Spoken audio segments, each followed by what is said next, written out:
Saúdo a todos com a graça e a paz do Senhor Jesus.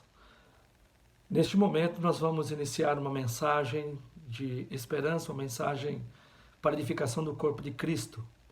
Nós, como Igreja Presbiteriana do Jardim Itapuã, estamos nesses próximos 3 domingos com as nossas atividades paralisadas em virtude do coronavírus, o Covid-19, que tem assolado boa parte do mundo, em especial o hemisfério norte, e nós, como conselho, entendendo que devemos preservar a nossa igreja e com isso contribuir com as autoridades, desde o governo federal, estadual e municipal, evitar a concentração de pessoas para que esse vírus não venha espalhar. Então, essa transmissão está sendo feita nesses próximos domingos, onde eu trarei uma mensagem para toda a nossa igreja e aqueles que nos assistem nas nossas redes sociais. Oremos ao Senhor. Pai, nós queremos neste momento pedir a iluminação do Teu Santo Espírito. Pedir que o Senhor esteja conosco, ó Deus, no falar da Tua palavra, na edificação do corpo de Cristo, trazendo, Senhor, esperança, trazendo fé e a certeza de que qualquer coisa deste mundo não se compara àquilo que o Senhor tem feito. E como o Senhor é quem nos mantém, é o Senhor quem nos guarda. Nos abençoe na transmissão, nos abençoe no expor a Tua palavra, em nome de Jesus. O grande filósofo Lúcio Anel Sêneca, ou conhecido mais como Sêneca, brilhante advogado, escritor, intelectual do Império Romano, nascido no ano 4 a.C. e viveu durante 68 anos da sua vida, ali nascido em Córdoba, na Espanha, Roma. Então nós vemos uma frase dele que me chamou muito a atenção para a mensagem que trarei esta noite a todos. Ele disse: feliz é o homem que em quaisquer circunstâncias em que se encontre, sente-se contente.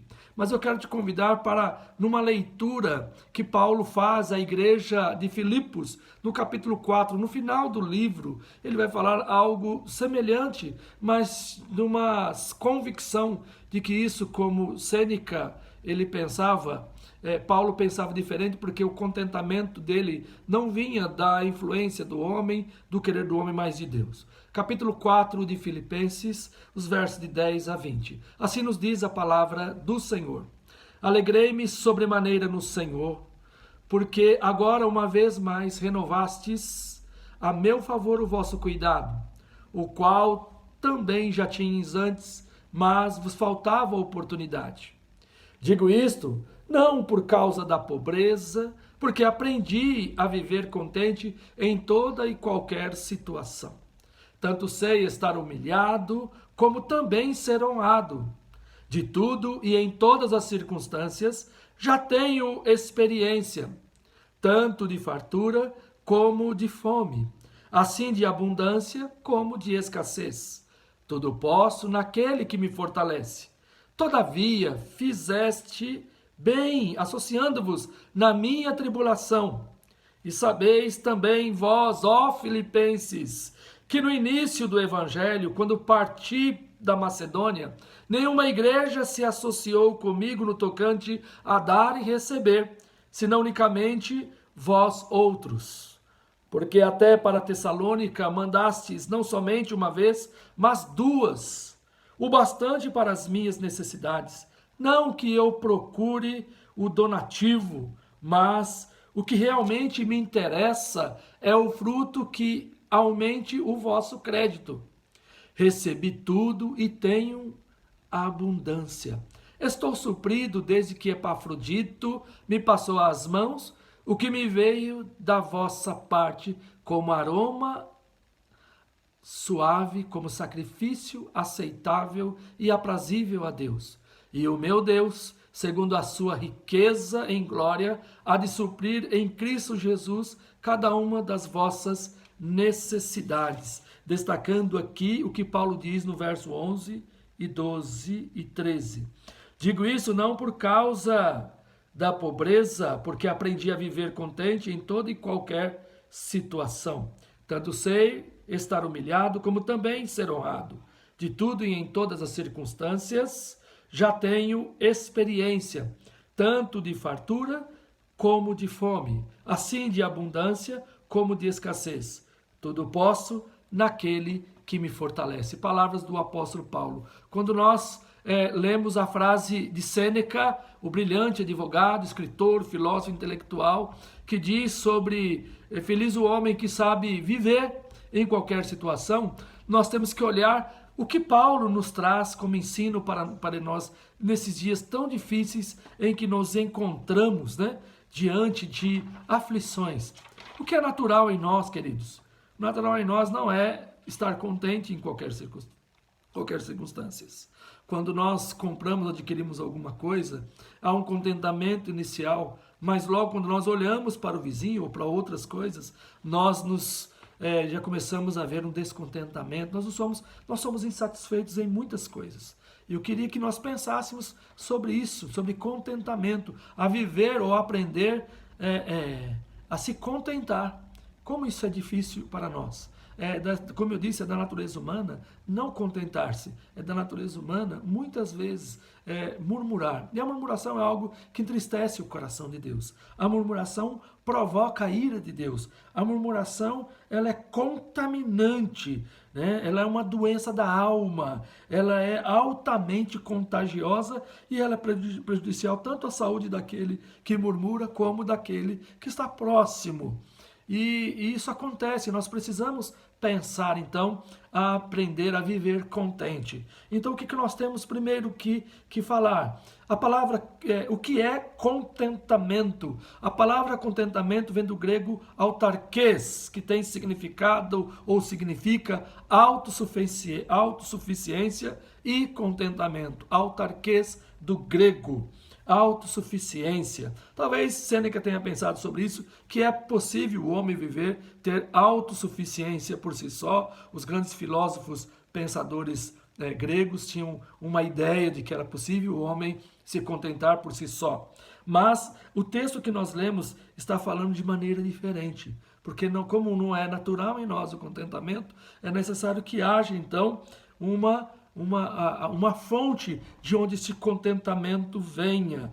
Paulo, quando ele expressa essa igreja, a igreja que estava debaixo de perseguição, Paulo vai nos trazer alguns ensinos para que nós meditemos. A primeira coisa que temos que aprender é que o contentamento vem de Deus, ele não vem de nós. Ele vem do Senhor, Ele é a fonte de tudo. A nossa suficiência não está em nós, mas está nas mãos, está no poder do nosso Deus. O contentamento é uma obra do Senhor, é uma obra de Deus. Somente Ele pode produzir contentamento no nosso coração, porque todo ser humano é insatisfeito. Nós nunca estamos satisfeitos com tudo que temos ou com o que somos muitas vezes. Quantas pessoas se angustiam, começa um processo muitas vezes depressivo.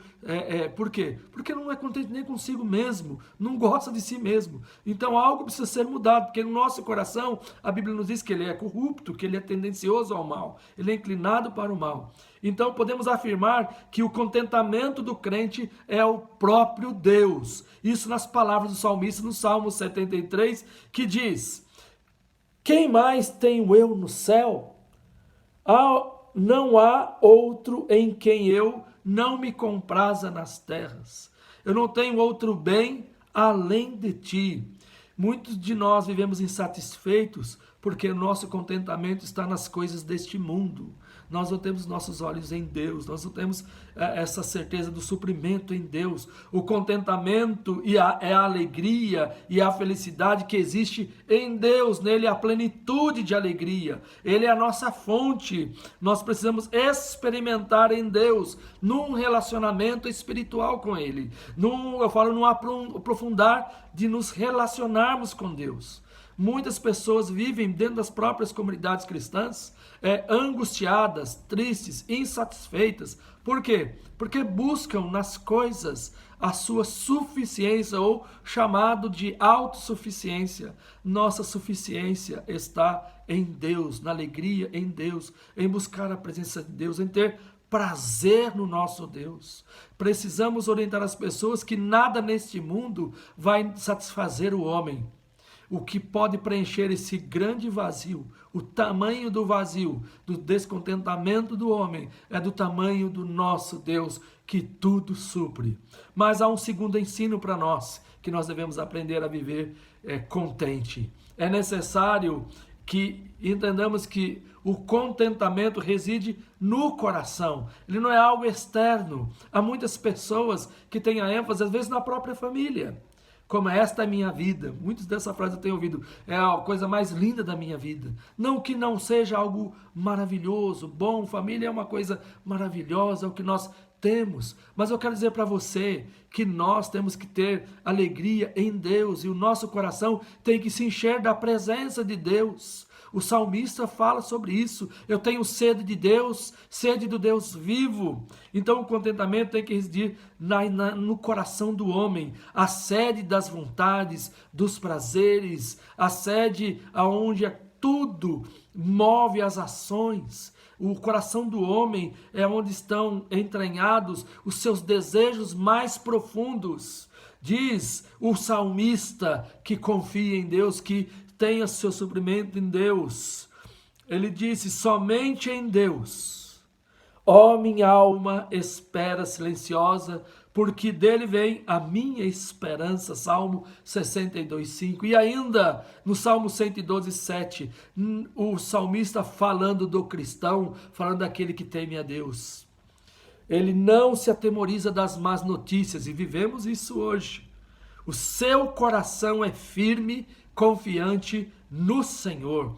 O contentamento vem de dentro, porque aquele que confia em Deus, o Espírito Santo, ele nos traz alegria, força, fé, coragem, e é isso que Paulo diz: eu aprendi a viver, eu sei o que é ser suprido em Deus. Ainda que a igreja de Filipos foi uma grande companheira no ministério e na expansão da mensagem, em especial a Roma, nós vemos que Paulo estava feliz porque a sua vida estava nas mãos de Deus. Na expressão de Gálatas, quando ele escreve a igreja da Galácia, ele afirma claramente: estou crucificado com Cristo, logo já não sou eu quem vive, mas Cristo vive em mim. Mas há mais ainda que nós aprendemos nesse trecho da carta de Paulo aos Filipenses, no capítulo 4, que ele vai falar sobre contentamento. É algo que precisa ser entendido no contexto de qualquer circunstância. O apóstolo Paulo estava vivendo um momento difícil. Essa carta é escrita da prisão. É uma carta aonde que ainda ele estivesse com seus pés presos em cadeias ali, soldado romano, né? Cuidando da sua vida, cercando, talvez ali aguardando, quem sabe até o fim da sua própria existência. Paulo foi incansável, e ele vai falar: eu aprendi a viver, eu aprendi, independente das circunstâncias, eu estou contente em qualquer situação. E ele vai falar isso quando nós vemos que ele fala: tanto sei estar humilhado como também honrado, de tudo e em todas as circunstâncias já tenho experiência, tanto de fartura como de fome, assim de abundância como de escassez. Irmãos, nós temos que aprender que nós não devemos ser cristãos apenas de boas circunstâncias, mas em toda e qualquer circunstância, a certeza que o Senhor está conosco. Essa foi a palavra do profeta Abacuque, quando escreve lá no capítulo 3, versos 17 e 18. Ainda que a figueira não floresça, ainda que a vide não dê o seu fruto, ainda que os animais, as crias não venham dar o seu fruto, ainda que, ele vai citando uma série de circunstâncias que podem ser de forma diferente na nossa vida, acontece que nos traz tristeza, mas ele afirma claramente que a esperança dele, Abacuque, estava no Deus de Israel, no Senhor Deus Todo-Poderoso. Em qualquer circunstância, a nossa esperança, a nossa certeza, a nossa tranquilidade, a nossa paz, ela vem do Senhor. Não importa as circunstâncias. Até um cântico antigo que diz: não importam as circunstâncias, não. Olha o seu amor, o seu imenso amor. O nosso Deus é o Deus que está acima de toda e qualquer circunstância. E é Ele quem nos supre. E é nele que nós nos contentamos. Independentemente de como você esteja vivendo hoje, se alegre no Senhor.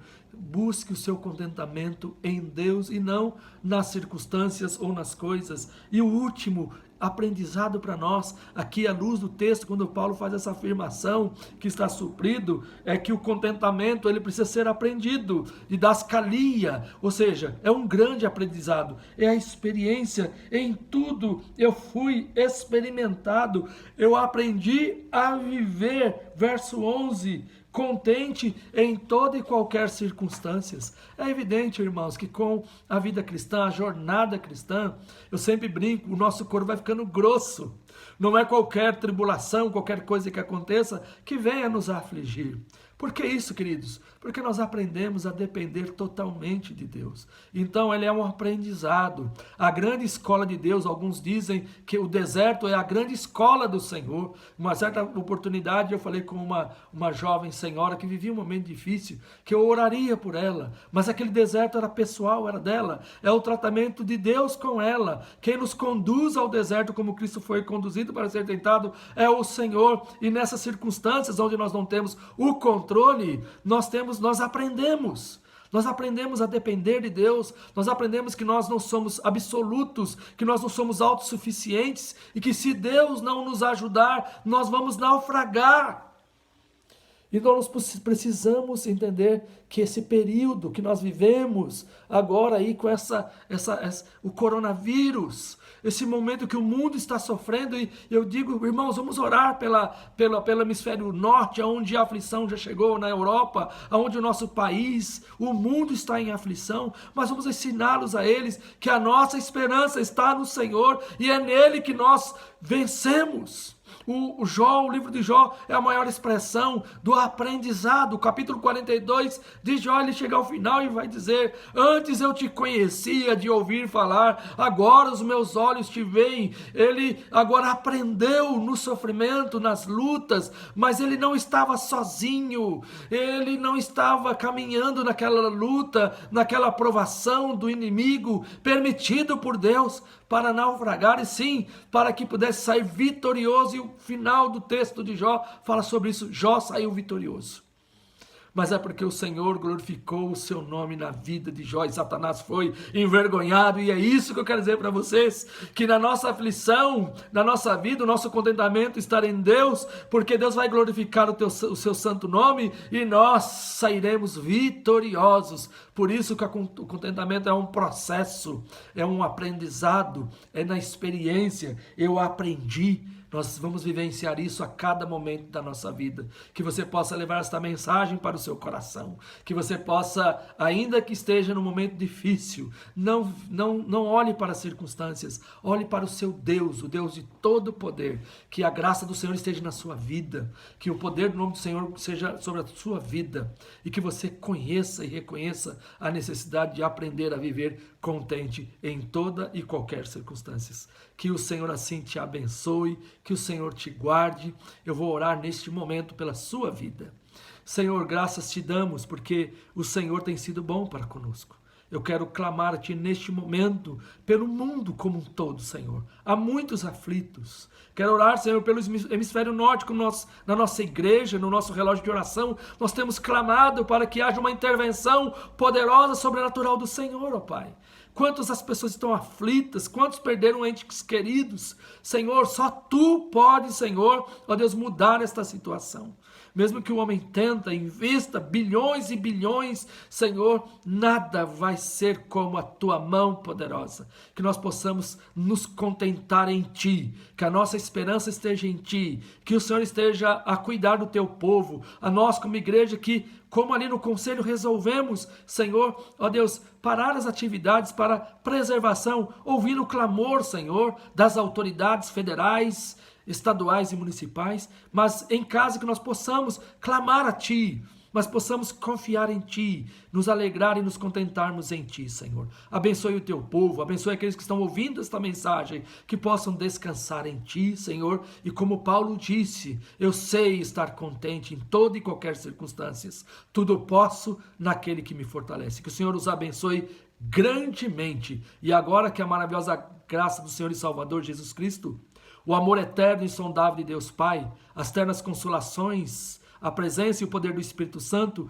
repouse sobre toda a igreja de Cristo em toda a extensão da terra, hoje e para todo sempre. Amém. Deus abençoe a todos.